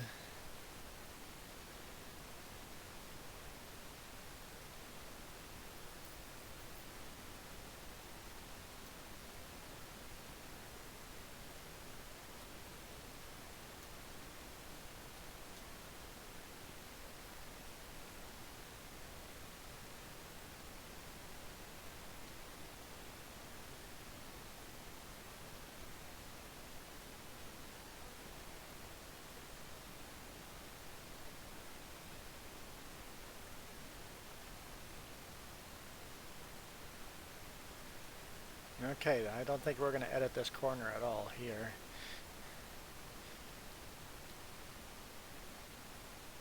We might make it a little bit wider here, but we're going to have to be careful. Let's see what I did over down this way.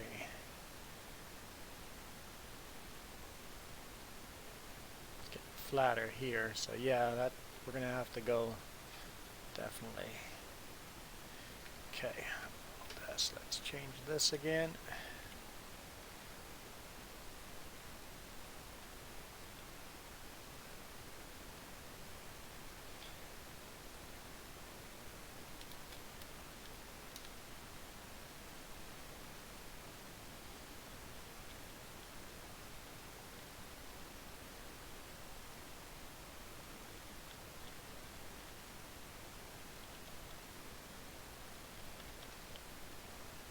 Seems like that's lining up.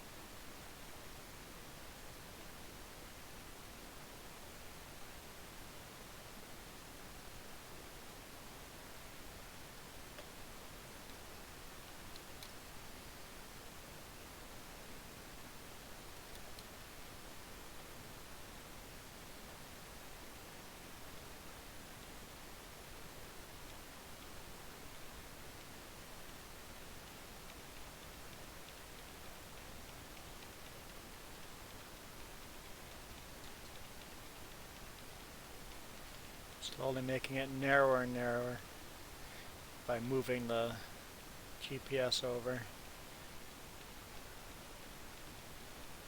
because the edge of the field gets steeper.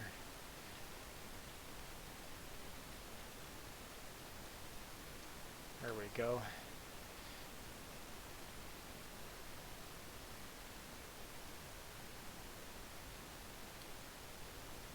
Happy with that.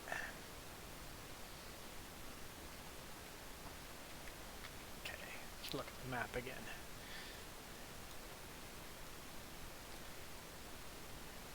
Needs lime. Oh, the edge needs lime. Okay. We won't worry about that. The parts that need lime, we'll wait till the whole field needs lime before we lime those. So I need to plow that road out now, and that edge over there. Okay.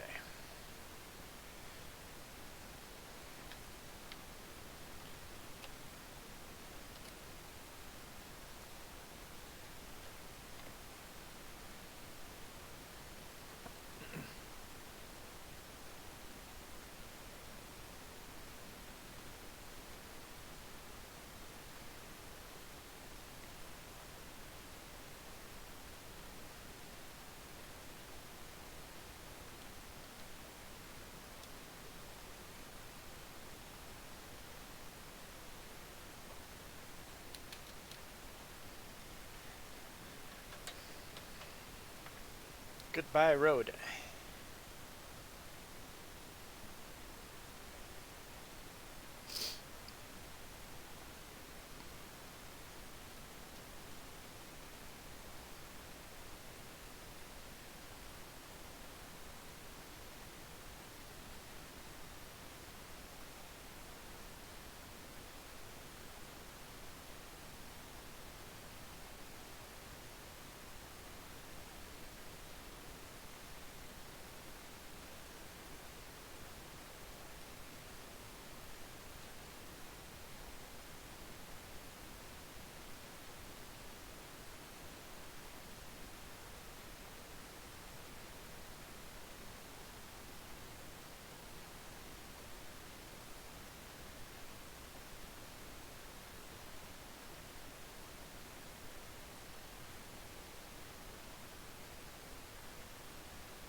Not sure how close to the tree we want to get there.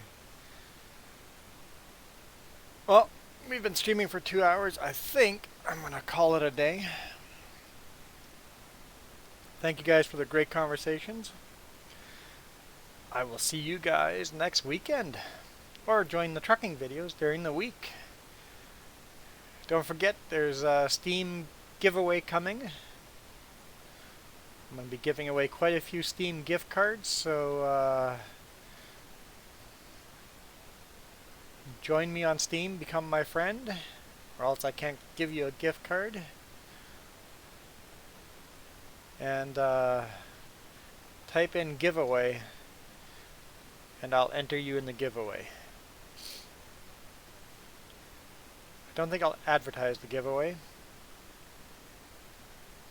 every time you put giveaway in the title, you get people joining in that are come here only for the giveaway. So I'm only gonna, I don't think any titles will say giveaway except for when we actually give away the giveaway. Do the draw and give away the, when we do the actual giveaway and it's too late to enter. So if you guys are interested in some Steam gift cards, if you don't have Steam, make yourself a Steam account because these gift cards will be enough to buy games. 500 viewers, I'm going to give away some good money in gift cards. So make a Steam account, become my friend on Steam, type in giveaway in the chat, and you will be entered in the giveaway. Thanks for watching. Thanks RGTV for all the comments. Hey, someone just became my friend on Steam. I saw it pop up.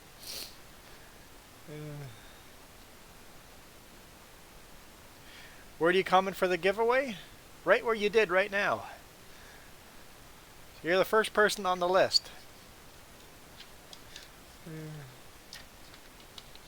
RGTV, you just sent a request? Perfect. I'll put you on the list for the giveaway too, so.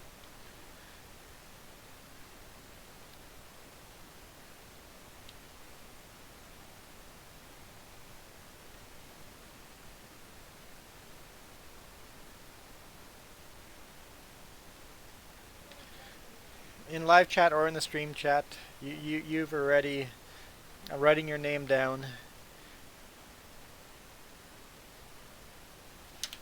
So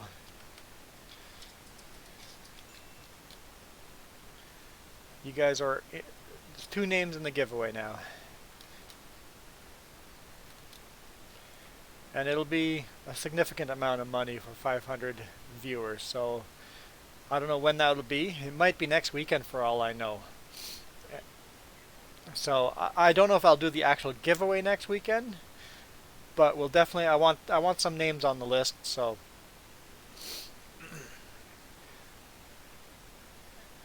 because I'm going to give away at least 5 gift cards, and so we need at least 5 names on there.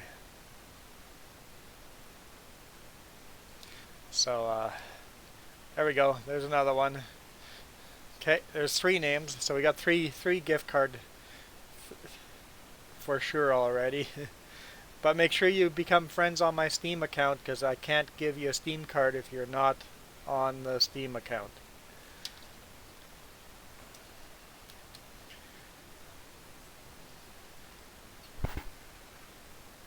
And there's a link down below.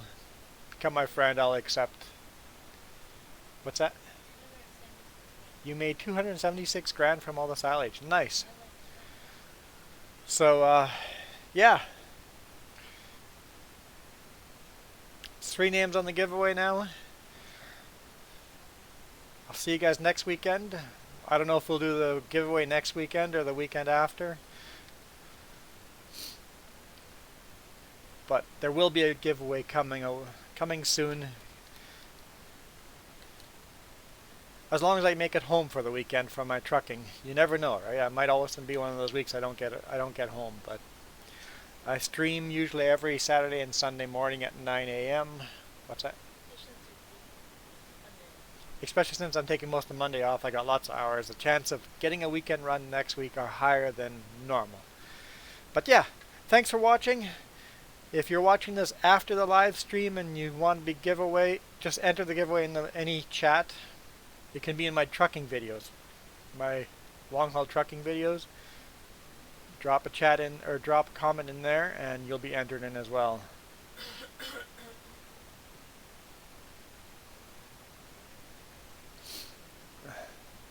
Well, yeah, I know you're not watching for the giveaway because there's no hint of a giveaway in the actual title. I think I want to do that just so that people will actually actual people that came here on purpose without wanting to win something.